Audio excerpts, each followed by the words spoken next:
Hey hello everyone. Kamal this side. कैसे हो भाई लोगों? बढ़िया। चलो, देखो, हमारी चल रही है पॉलिटी की सीरीज। और होने क्या वाला है कि देखो, आज का जो टॉपिक रहने वाले हैं ना, वो हमने देखो लोकसभा कवर कर लिया, हमने राज्यसभा कवर कर लिया। तो हमें ना कुछ आगे के टॉपिक्स पढ़ने हैं। जैसे कि पार्लियामेंट की मेंबरशिप हमें पता है कैसे मिलती है ना। तो क्या क्या बेसिस होते हैं कि उनको डिस्क्वालीफाई कर दिया जाता है। सीट वैकेंट कैसे होती हैं। पार्लियामेंट में लीडर्स कौन कौन होते हैं। पार्लियामेंट में सेशन किस तरीके से होते हैं। डिवाइसेस में हम सिर्फ क्वेश्चन आवर और जीरो आवर देखेंगे आज, ठीक है। तो चलो, आज का जो टॉपिक होने वाला है, आज का डे 6 था हमारा। बेसिकली क्विज चलती है टेलीग्राम चैनल पे, तो जिसको टेलीग्राम ज्वाइन नहीं करा है, जिसको डेली क्विज अटेम्प्ट करनी है, तो वो इसे ज्वाइन कर सकता है, ठीक है। चलो, अब देखो, डिस्क्वालिफिकेशन जो कॉन्स्टिट्यूशन में मेंशन है ना, वो किस किस बेसिस पे है। Hold any office of profit, या तो वो किसी ऑफिस ऑफ प्रॉफिट को होल्ड कर ले, है ना। किसी दूसरे पोस्ट को होल्ड कर ले जो कॉन्स्टिट्यूशन पोस्ट हो, है ना, मतलब ऐसे उसके और कहीं से इनकम आ रही हो। दूसरा, if he is of unsound mind, declared by government, government या कोर्ट उसको अनसाउंड माइंड बोलते हैं। अनसाउंड माइंड होते हैं यार जो मतलब उल्टे सीधे काम करें, है ना। उल्टे सीधे काम में अब सारे काम आ जाते हैं। कि कुछ ऐसी चीज़ जो गवर्नमेंट पॉलिसीज़ को हार्म कर रहा है, कोई ऐसा इंसान जो बिना सोचे समझे एक्शन ले रहा है, तो वो अनसाउंड माइंड है ना। तो अगर वो इस तरीके से निकलता है तो डिस्क्वालीफाई होगा। He is an undischarged insolvent. अगर वो अनडिस्चार्ज इंसॉल्वेंट होता है, इस केस में भी वो जो है डिस्क्वालीफाई होगा। अनडिस्चार्ज इंसॉल्वेंट का मतलब है, देखो समझो, किसी इंसान पे अगर कोई कर्ज है ना, डेप्ट है, कर्ज है, किसी इंसान पे गवर्नमेंट का कोई कर्ज नहीं होना चाहिए, डेप्ट लेस होना चाहिए वो, है ना। तो उसी को बोलते हैं डिस्चार्ज, अनडिस्चार्ज इंसॉल्वेंट, है ना, कि उसके पास किसी पे कर्ज वर्ज ना हो। अब समझो, if he acquire citizenship of foreign country, अगर किसी फॉरेन कंट्री का वो सिटीजनशिप ले लेता है, तो भी देखो सीधी सी बात है ना, किसी दूसरी कंट्री की सिटीजनशिप लेगा तो भी उसकी सिटीजनशिप इंडिया की कैंसिल हो जाएगी, तो वो ऑलरेडी डिस्क्वालीफाई हो जाएगा, ठीक है। He is disqualify under any law made by the parliament, या फिर कोई पार्लियामेंट लॉ बनाता है उसके तहत वो डिस्क्वालीफाई हो, है ना। तो ये सारी डिस्क्वालिफिकेशन है जो कोर्ट में दिए गए हैं, ठीक है। अब समझो, बेसिकली कॉन्स्टिट्यूशन में दिए गए हैं, सॉरी। अब disqualification mention in the representative of people act 1951। अब 1951 में एक रिप्रेजेंटेटिव एक्ट आया था, रिप्रेजेंटेशन ऑफ पीपल एक्ट 1951 में। उसके बेसिस पे डिस्क्वालिफिकेशन किस किस के हिसाब से दिया जाता है कि he must not have been found guilty of election offences and correct corrupt practices. कि जो इलेक्शन कमीशन है उसने ये ना बोला हो कि अच्छा आपके इलेक्शन तो इलेक्शन ऑफेंसेस में आप तो हो, कि मतलब आप गिल्टी हो, आपने इलेक्शन जो है वो गलत तरीके से जो है जीता है। या फिर करप्ट, कुछ करप्ट चीज़ें कर रहा हो, है ना, कोई उल्टे सीधे काम कर रहा हो, उसमें गिल्टी नहीं होना चाहिए। दूसरा, कि कन्विक्ट ना हो, कोई उसके पास कोई मतलब केस वेस ना चल रहा हो उसके ऊपर, और अगर सज़ा हुई भी हो तो 2 साल से कम हुई हो, है ना। इम्प्रिजनमेंट ना हुआ हो 2 या 2 साल से ज़्यादा। और इम्प्रिजनमेंट देखो 2 तरीके से होता है, प्रिवेंटिव डिटेंशन और प्यूनिटेटिव डिटेंशन। तो देखो, प्रिवेंटिव डिटेंशन जो होता है वो डिस्क्वालिफिकेशन में नहीं आता है, याद रखना बस। अब ये होता क्या है वो मैं तुम्हें फंडामेंटल राइट्स में बताऊंगा। तो तुम्हारे अंदर मतलब अगर आपके अंतर अंतर क्या बोलते हैं हिंदी में, जो आपकी अंतर इच्छा हो तो उन्हें दबा के रखना, ठीक है। तो प्रिवेंटिव डिटेंशन उस टाइम पे बताऊंगा। चलो, ही must not have any interest in government contract. Government contract में अगर कोई उसका इंटरेस्ट नहीं है, गवर्नमेंट की पॉलिसीज़ में इंटरेस्ट नहीं है, मतलब जो काम के लिए उसको बनाया गया है मेंबर ऑफ पार्लियामेंट, उसमें इंटरेस्ट ही नहीं है, तो ऐसे केसेस में उसको निकाल दिया जाता है। Must not hold any office of profit in any company in which government has 25% share. देखो, किसी भी कोई कंपनी है प्राइवेट जिसका 25% शेयर गवर्नमेंट ने खरीद रखे हैं, ठीक है। ऐसी ऑफिस में वो मतलब उसका कोई सिस्टम ना हो, वो कोई काम ना कर रहा हो, है ना। कोई भी ऑफिस ऑफ प्रॉफिट होल्ड ना कर रहा हो ऐसी कंपनी में जिसके गवर्नमेंट ने 25% शेयर खरीद रखे हैं, ठीक है। Must not have been convicted for promoting enmity, है ना, कि कोई दो डिफरेंट कम्युनिटीज़ हैं उनमें जो है मतलब एनिमिटीज़ फैला रहा है, तो ऐसा कोई चार्जेस ना हो उसके ऊपर, ठीक। Must not have convicted for social crime, social crime में भी कन्विक्टेड ना हो। सोशल क्राइम्स कैसे होते हैं, जैसे अनटचेबिलिटी हो गया, है ना, चाइल्ड लेबर हो गया, तो सोशल क्राइम्स होते हैं कि ऐसे काम भी वो ना कर रहा हो। ये डिस्क्वालिफिकेशंस हैं जो रिप्रेजेंटेशन ऑफ पीपल एक्ट में थी। अब देखो भाई, ये थोड़ा इंपॉर्टेंट सीन क्या है कि disqualification on ground of defection, भाई समझ लो ये बहुत इंपॉर्टेंट है ना। मतलब लक्ष्मीकांत से भी यार 2-3 बार जब पढ़ते हैं ना तब समझ में आता है। अब सुन लो क्या है। Disqualification on the ground of defection. अब डिफेक्शन बेसिकली बोलते हैं कि मतलब पीछे हट जाना या फिर त्याग देना, ऐसी चीज़ों को डिफेक्शन बोलते हैं। तो डिफेक्शन के ग्राउंड पे डिस्क्वालिफिकेशन होता है, होने का मतलब है, पहले डिफेक्शन को समझो, ठीक है। देखो, अगर कोई पर्सन वॉलेंटरी गिव अप ले ले अपनी पॉलिटिकल पार्टी से, किसी पॉलिटिकल पार्टी का कोई मेंबर है, ठीक है, और वो वॉलेंटरी गिव अप ले ले कि मैं इस पार्टी को छोड़ रहा हूँ, तो क्या होगा? तो उसकी मेंबरशिप कैंसिल हो जाएगी, डिस्क्वालीफाई हो जाएगा वो, ठीक है। या कोई इंडिपेंडेंट इलेक्टेड था, कोई ऐसा इंसान था जो इंडिपेंडेंट खड़ा हुआ था, निर्दलीय लड़ा था, किसी पार्टी से नहीं था, और वो कोई पॉलिटिकल पार्टी ज्वाइन कर ले बाद में, तो भी वो डिस्क्वालीफाई हो जाएगा। Any nominated member join any political party, कोई नॉमिनेटेड मेंबर है जो प्रेसिडेंट ने नॉमिनेट किया है और वो पॉलिटिकल पार्टी को ज्वाइन कर लेता है after the six expiry of 6 month, मतलब 6 मंथ तक तो उसे ज्वाइन करनी होती है, लेकिन उसके बाद अगर वो कोई पार्टी को ज्वाइन करता है तो भैया वो डिस्क्वालीफाई हो जाता है।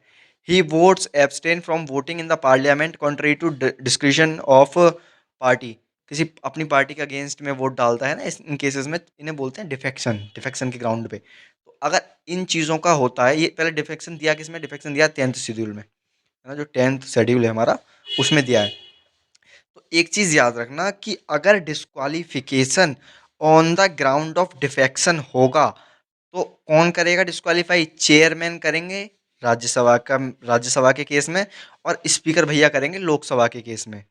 तो मेंबर ऑफ पार्लियामेंट को disqualify on the ground of defection, सिर्फ इन केसेस में on the ground of defection chairman करता है राज्यसभा का और स्पीकर करता है लोकसभा के मेंबरों को, ठीक है। मतलब बेसिकली हायर्ड हेड जो होता है हाउस का, वो अपने अपने हाउस के मेंबर्स को डिस्क्वालीफाई करता है on the basis of defection. और डिफेक्शन के अलावा कोई भी बेस होगा, कोई भी ग्राउंड होगा ना डिस्क्वालिफिकेशन का, तो फिर भैया प्रेसिडेंट करेंगे, ये याद रखना, ठीक है मेरे भाइयों, ये याद रखना। ये प्रेसिडेंट जी करेंगे on the on other grounds, कोई अदर ग्राउंड्स पे अगर किसी को डिस्क्वालीफाई करना है तो प्रेसिडेंट करेंगे, on the ground of defection करना है तो तुम्हारे ये करेंगे। डिफेक्शन क्या होता है ये मैंने समझा दिया, ठीक है। चलो, अब सीट वैकेंट कैसे होती है, सीट वैकेंसी कैसी आती है ना उसमें कि पहला डिस्क्वालिफिकेशन, या तो कोई मेंबर डिस्क्वालीफाई हो जाए तो वैकेंसी हो जाएगी, या कोई मेंबर जो है वो रिजाइन कर दे। रिजाइन किसको करते हैं? रिजाइन करते हैं हेड ऑफ द हाउस को। राज्यसभा के मेंबर रिजाइन करेंगे तुम्हारे चेयरमैन को, लोकसभा के मेंबर रिजाइन करेंगे तुम्हारे स्पीकर को, ठीक है। तो या तो रिजाइन रिजाइन कर दें, या फिर एबसेंट हो जाएं भैया, पिकनिक पे चले जाएं, ये लोग चले जाएं अपनी गर्लफ्रेंड के साथ पिकनिक पे, एब्सेंट हो जाए 60 दिन के लिए विदाउट द परमिशन, भाई लो, वो भी विदाउट परमिशन, ठीक है। ऐसे केस में जो है वैकेंसी हो जाती है। या फिर डबल मेंबरशिप, इसे समझ लो प्लीज, इंपॉर्टेंट है, ठीक है। डबल मेंबरशिप के केस में कैसी सीट वैकेंट होती है वो समझो। डबल मेंबरशिप के केस में ऐसी सीट वैकेंट होती है कि कोई पर्सन एक टाइम पे दोनों हाउस का मेंबर नहीं हो सकता भाई, ठीक है। एक पर्सन दो टाइम, एक ही टाइम पे दो हाउस का मेंबर नहीं हो सकता। कैसे? या तो लोकसभा का मेंबर होगा या राज्यसभा का मेंबर होगा। तो यही 3 पॉइंट देने, सुनो। अगर कोई पर्सन इलेक्ट होता है दोनों हाउस से इलेक्ट होता है, ठीक है, तो उसको अपना सर्विंग हाउस, जिसको उसे सर्व करना है आगे, वो उसको चुनना होगा 10 दिन में कि वो लोकसभा का मेंबर रहेगा या राज्यसभा का। अगर वो नहीं चुन पाता 10 दिन में, नहीं सिलेक्ट कर पाता, नहीं चूज कर पाता, तो उसकी जो राज्यसभा वाली सीट है ना वो वैकेंट हो जाएगी और लोकसभा का उसको मेंबर माना जाएगा, ठीक है। दूसरा point, sitting member of one house, अगर एक हाउस का मेंबर दूसरे हाउस के लिए इलेक्ट होता है तो उसको पहले, उसकी जो पहले हाउस वाली सीट है ना वो वैकेंट हो जाएगी, है ना। कोई अगर लोकसभा का मेंबर राज्यसभा के लिए इलेक्ट होता है तो लोकसभा वाली सीट उसकी वैकेंट हो जाएगी। अगला समझो, if a person elected for 2 seat in house, अब कोई भाई ज्यादा होशियार है ना तुम लोगों की तरह, एक ही पर्सन एक ही हाउस में 2 सीट के लिए इलेक्टेड है, तो उसको भाई साहब अपनी एक सीट चुननी पड़ेगी। He should exercise is option for one, एक सीट चुननी पड़ेगी, अदरवाइज उसकी दोनों सीट कैंसिल हो जाएंगी। मतलब जो इंसान ज़्यादा होशियार बनता है उसकी दोनों सीट कैंसिल हो जाएंगी फिर, ठीक है। तो ये है भाई सिस्टम, आया समझ? चलो आगे चलो। एक, कुछ नहीं यार गाइस, वो थोड़ा एक कॉल आ गया था ना तो वो कट करा है, ठीक है चलो। सैलरी और अलाउंसेस देखो, सैलरी और अलाउंसेस जो हैं वो डिटरमाइन करता है parliament, time to time change होते रहते हैं, उनमें कोई इतना मतलब स्टैटिक नहीं है फैक्टर कि तुम याद करोगे, ठीक है। 2018 में क्या हुआ था कि जो सैलरी थी 50,000 हुआ करती थी पहले, तो वो 2018 में इन्होंने बढ़ा के 1 लाख कर ली, ठीक है। एक और चीज़ भाई, जो पेंशन होती है ना इन लोगों की, वो पेंशन कॉन्स्टिट्यूशन में कोई प्रोविजन नहीं है पेंशन का, ये लोग खुद ही मतलब पार्लियामेंट जो वो प्रोवाइड कराता है भाई, पेंशन, पेंशन का कोई प्रोविजन नहीं है बेसिकली कॉन्स्टिट्यूशन में, ठीक है। तो इतना है। अब चलो आगे चलते हैं। अब तो थोड़ा थोड़ा रह गया, समझ लोगे थोड़ी देर में। देखो, session of parliament boss, session of parliament में पहले ये समझो कि पार्लियामेंट के होते हैं 3 session. Budget session, monsoon session, winter session. Basically इनको तुम मीटिंग बोल सकते हो कि मीटिंग मीटिंग हो रही है, ठीक है। बजट सेशन फरवरी से मई तक चलता है, क्योंकि बजट तो फरवरी में आता है ना, तो फरवरी से मई तक बजट सेशन चलता है। जुलाई से सितंबर तक मॉनसून सेशन चलता है। और विंटर सेशन चलता है नवंबर से दिसंबर तक। अब सिस्टम ये है समझने वाला कि ये सेशन 3 होते हैं, ठीक है। अब ये समझो कि पार्लियामेंट को पहली बात तो साल में 2 मीटिंग करनी करनी होती हैं।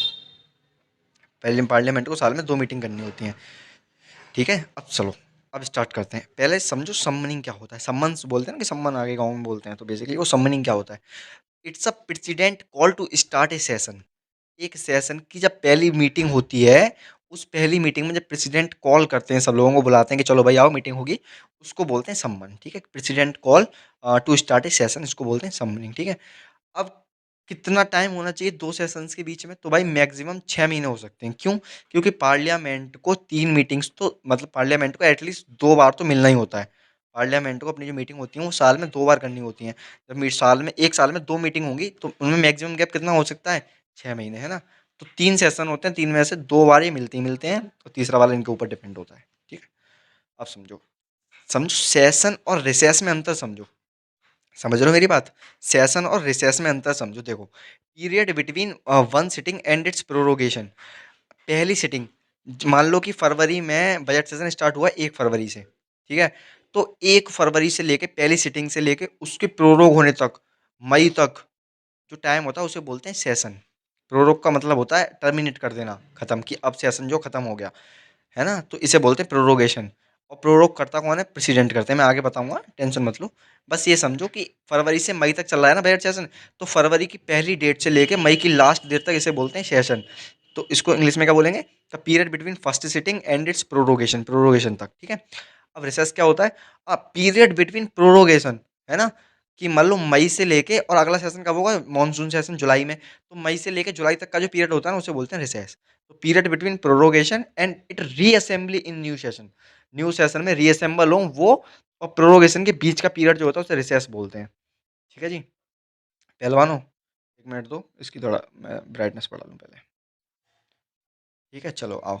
अब आते हैं अर्जॉनमेंट पे। अर्जॉनमेंट क्या होता है? देखो, अर्जॉनमेंट क्या होता है कि each meeting of a day consisting 2 sitting.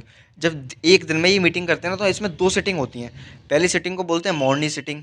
Morning sitting में होता क्या है? 11 बजे से लेके 1 बजे तक होती है, 2 घंटे का ये सेशन हो, 2 घंटे की मीटिंग होती है, ठीक है। फिर इन्हें खाना पीना खाने भेजा जाता है। जाओ भाई साहब, भाई देख खाना पीना तो ये भी खाएंगे ना यार, इंसान है यार, ये भी इनका भी दर्द समझो। तो ये खाना पीना खाएंगे। अब खाना पीना खा के जब ये आते हैं तो इनसे करवाया जाता है डबल काम। इन्हें 4 घंटे की और मीटिंग करनी होती है, जिसको बोलते हैं पोस्ट लंच सिटिंग। देख रहे हो यार, ये लोग खाना खा के काम करते हैं ना, और तुम लोग खाना खा के सोते हो। शर्म नहीं आती तुम्हें? ठीक है, तो इसे देखो, चलाओ। इसे बोलते हैं पोस्ट लंच सिटिंग, ठीक है। एक मीटिंग में 2 सिटिंग होती हैं। अब किसी काम को, सस्पेंशन ऑफ ए वर्क, किसी काम को थोड़े से टाइम के लिए टाल दिया जाए प्रिसाइडिंग ऑफिसर द्वारा, कि अच्छा अच्छा, जैसे कि जैसे जैसे मानो तुम्हें बहुत सारे काम है ना, एक दिन में तुम्हें बाल भी कटाने हैं, तुम्हें जूते पॉलिश भी करने हैं पापा के, तुम्हें सारे काम करने हैं। तो तुम बोलो कि अच्छा यार आज बहुत सारे काम है, तो बाल जो कटाने हैं वो हम नेक्स्ट संडे को कटा लेंगे, कोई दिक्कत नहीं है इतना, या कल कटा लेंगे, ठीक है। तो ये क्या हो गया? ये सस्पेंशन हो गया एक वर्क का। एक वर्क को सस्पेंड कर दिया तुमने कि अगले टाइम के लिए, कि चलो इसे ना स्पेसिफिक टाइम के लिए टाल देते हैं, बाद में कर लेंगे। इसी को बोलते हैं एडजॉर्नमेंट, है ना, कि एक मीटिंग में कुछ काम को suspension of work in a sitting for a specific time. एक कुछ टाइम के लिए, वो टाइम क्या उतना है, कुछ घंटों के लिए, कुछ दिन के लिए, कुछ कुछ हफ्तों के लिए, ठीक है, तो इसे बोलते हैं एडजॉर्नमेंट। अब एडजॉर्नमेंट साइन डाई क्या होता है? देखो, तुमने पहले तो यहाँ वर्क सस्पेंशन में डाला है, यहाँ तुम वर्क टर्मिनेट किया है कि वर्क आगे बढ़ा दिया, है ना। यहाँ पे तुमने पूरी की पूरी सिटिंग टर्मिनेट कर दी कि अच्छा आज मन नहीं है मीटिंग करने का, ठीक है जी, तो कुछ टाइम बात करेंगे, है ना।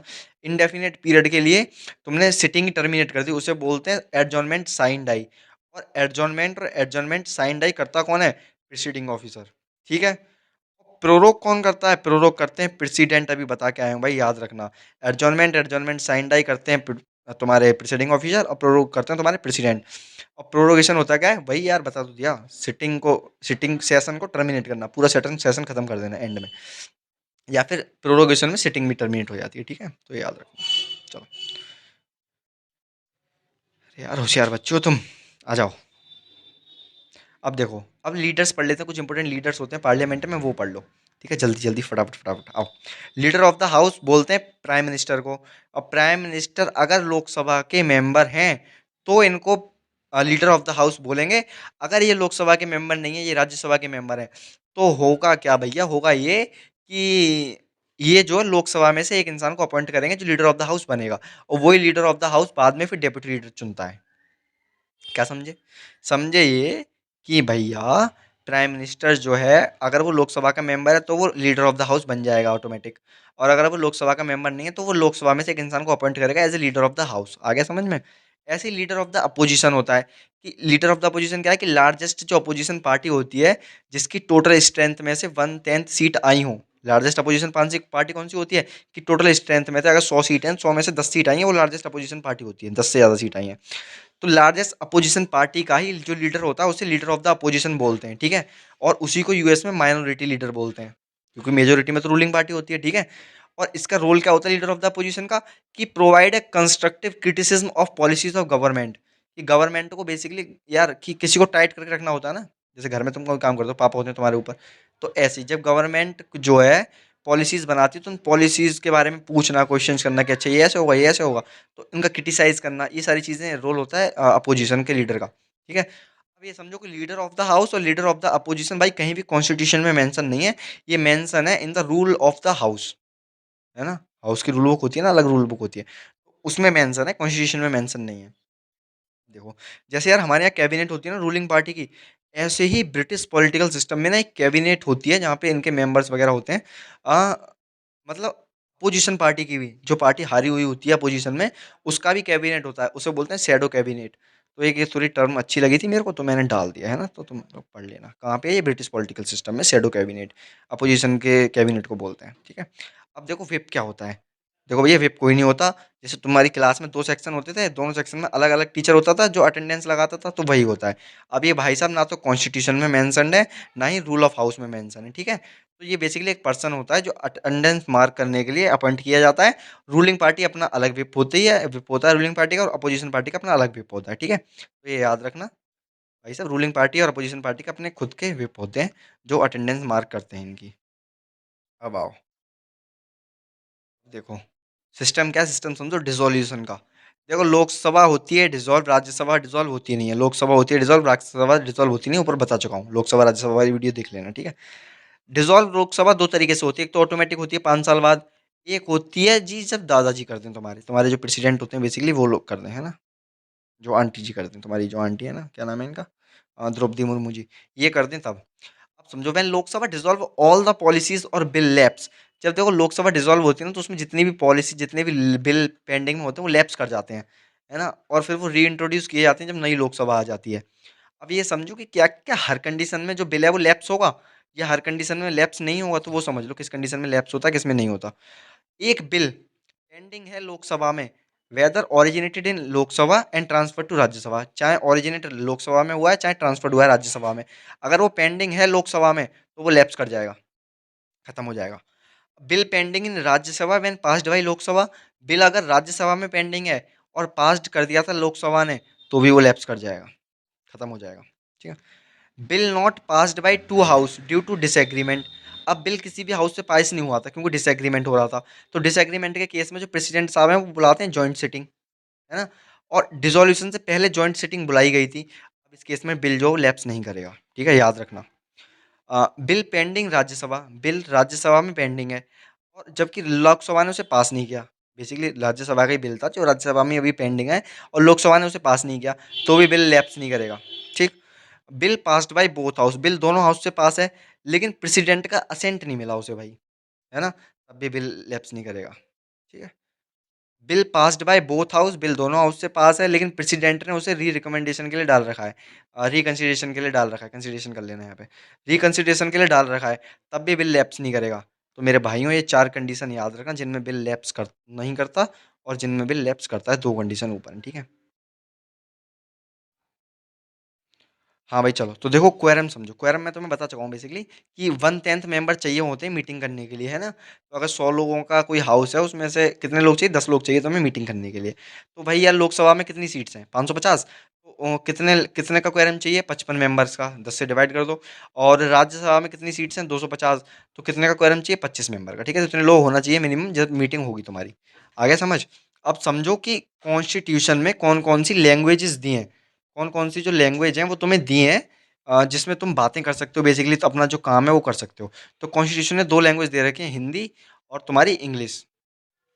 अब सिस्टम ये समझो कि हिंदी तो भाई पहले से ही थी, इंग्लिश कब अलाउ हुई थी, तो इंग्लिश अलाउ हुई थी ऑफिशियल लैंग्वेज एक्ट 1963 से। आफ्टर 1963 ऑफिशियल लैंग्वेज एक्ट जब आया था तब तुम्हारी इंग्लिश जो है वो अलाउ की गई थी। ठीक है। और लैंग्वेज, अगर किसी इंसान को, कोई साउथ का इंसान है, उसे अपनी मदर टंग में कुछ समझाना है, तो वो प्रिसाइडिंग ऑफिसर से परमिशन ले सकता है। अगर प्रिसाइडिंग ऑफिसर उसे परमिट करेंगे तो वो अपनी मदर टंग में भी बोल सकता है। ठीक है, ऐसा कुछ हार्ड एंड फास्ट रूल नहीं है कि नहीं भाई तुम्हें अंग्रेज होना जरूरी है। ठीक है जी, आ जाओ अब समझ लो लैम डक सेशन। देखो लैम डक यार सिंपल है, कोई पुरानी एग्जिस्टिंग लोकसभा थी, ठीक है, पुरानी लोकसभा थी, उसमें से भी कुछ लोग इलेक्शन लड़ते हैं, है ना, नई लोकसभा में आने के लिए। तो जो लोग नई लोकसभा में आ जाते हैं वो तो ठीक है। अब जो नहीं आते उन्हें बोलते हैं लैम डक, जो हार जाते हैं बेसिकली। तो वो लोग जो नई लोकसभा में री इलेक्ट नहीं होते उन्हें बोलते हैं लेम डक, है ना। और उन्हीं के सेशन को बोलते हैं हम लैम डक सेशन। तो लास्ट सेशन एग्जिस्टिंग लोकसभा का, जो न्यू लोकसभा अपॉइंट होने के बाद में हो, उसे क्या बोलते हैं, लैम डक सेशन। ठीक है जी बॉस। चलो, तो ये खत्म होती है क्लास यहाँ पे। भाई अगर वीडियो पसंद आई हो तो लाइक करके जाइएगा, और सब्सक्राइब करो यार मत करो, लेकिन बस इतना काम कर दो मेरे भाइयों। वीडियो को शेयर कर देना यार, जो भी तुम्हारे प्रिपरेशन मेट्स हैं ना, जो मजाक छोड़ो, जो तुम्हारे प्रिपरेशन मेट्स हैं ना, जो भी तुम्हारे साथ तैयारी कर रहे हैं, तो उन लोगों को प्लीज़ सेंड कर दिए, चाहे वो एनडीए के लिए तैयारी कर रहे हैं, चाहे वो सीडीएस के लिए तैयारी कर रहे हैं, चाहे वो एफकेट के लिए तैयार कर रहे हैं, या फिर वो किसी भी एग्जाम के लिए सीजीएल वगैरह। तो यार पॉलिटी तो सब में सेम रहती है ना, तो तुम उन्हें शेयर कर सकते हो, है ना, अगर तुम्हें नोट्स अच्छे लग रहे हो या कोई भी चीज़। और हाँ भाई, क्विज होने वाली है शाम को टेलीग्राम में, लिंक डिस्क्रिप्शन में, आ जाओ। ठीक है, ध्यान रखो, तब तक टाटा बाय बाय।